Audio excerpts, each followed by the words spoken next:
All right, Nick, tell me the story of your first date. Ah, yes. Okay.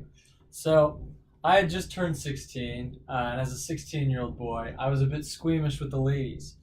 But on my 16th birthday, my parents bought me a 2001 Nissan Xterra, which I used to transport my friends from their house to Wendy's. And as we were going through the Wendy's drive-through, I took note of the beautiful girl behind the drive-through window. And as she handed me my food, my friends whispered to me, "I dare you to get her number." So, like the big daddy pimp I am, I said, "Excuse me, ma'am, I couldn't help notice but how beautiful you are. Could I get your number?" And she said, "Of course." Her name was Tori, and we planned to go out 2 Fridays from that night.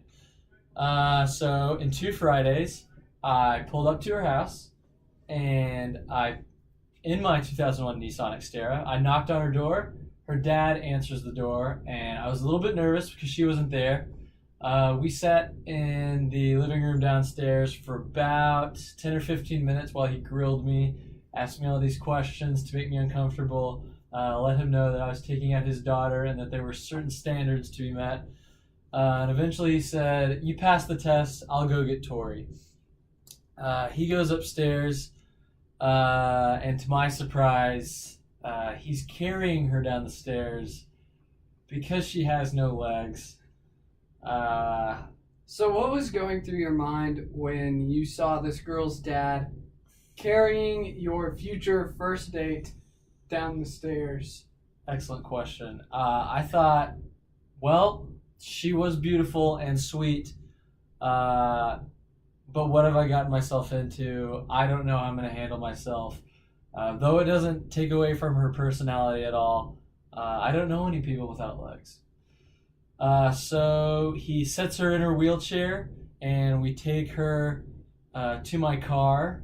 He sets her in shotgun, and we head off to the first destination of our date, which is a little place called La Madeleine in Grapevine, Texas. It's a Italian restaurant, and we're sitting there having great conversation over spaghetti dinner. Our plates hadn't been in front of us for more than, I don't know, 5 minutes, so we had hardly dug into it. Before I was like, man, I'm kind of nervous. I don't know what to do here. She's really cute, and I'm having a good time, so I'm kind of freaking out here. So I went to the bathroom to splash some water on my face. And just a side note, it was very loud in there whenever we had gotten there. But when I step out... Well, I was just curious, did you have to lift her out of her shotgun seat and put her in her wheelchair and wheel her in?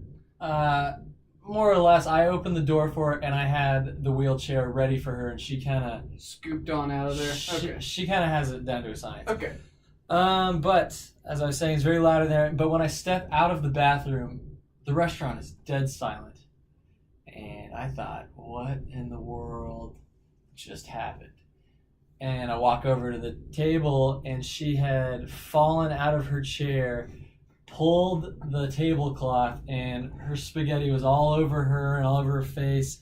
And I looked around and I said, "Is no one going to help her?" And sure enough, the waiter comes jogging over, and he helps me help her back up into her chair. Restaurant was very understanding, and they got her a new spaghetti for free because they knew how embarrassing it was. But it was kind of like dead silent, and I said, maybe this isn't going so well. But I promised her a movie. So I put her in the car, and we're driving, and it's just kind of silent from there. And I've got tunnel vision, and I'm just kind of speeding. And I notice that I'm just about to hit a red light. So I slam on the brakes, and she doesn't have her seatbelt on, and she goes flying under the glove box. And I go like, "Oh, what the heck?" And I pull the car over, and I pick her up and put her back in her seat, and I say, "You need to have your seatbelt on." And we put her seatbelt on, and we get back in the car, and by this point, I'm over it. I promised her a movie, so I'll take her, but I'm not going to talk to her. We go, and we're sitting down in the movies, whatever. It's very, just terribly uncomfortable. We're sitting there. We're watching. What is it? Bad Neighbors. Is that a movie I think so. about college? About Zac Efron? I don't know. But at this point, is this not like the worst first date imaginable that you think you could have? She was ruining my life. She was terrible. She was not treating me with respect whatsoever. It was very rough. I feel bad laughing at this, but you have to realize that this is unlike any first date story that I've ever heard. Exactly. I could never comprehend or make up a lie like this.